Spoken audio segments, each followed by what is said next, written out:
শুভ দুপুর বন্ধুরা, তোমরা সবাই কেমন আছো? দেখো, আমরা একটা সুন্দর জায়গায় বেড়াতে আসছি। জায়গাটা একটা ফিশারিজের চেকপোস্ট অফিস, যেখানে বড় বড় অফিসাররা ফিশারিজের সবাই থাকে এবং এখানে গেস্ট হাউস হিসাবে ব্যবহৃত হয়। জায়গাটা অনেক সুন্দর।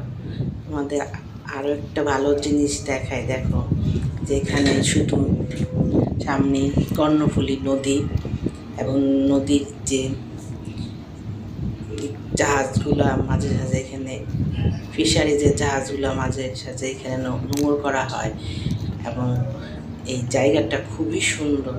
তোমরা দেখো, দেখলে তোমাদেরও মনটা ভালো হয়ে যাবে।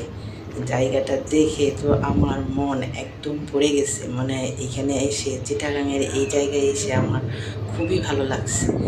তোমরা সবাই ভালো থেকো বন্ধুরা, এবং জায়গাটা কীরকম তোমরা সবাই কমেন্ট করে বলবে।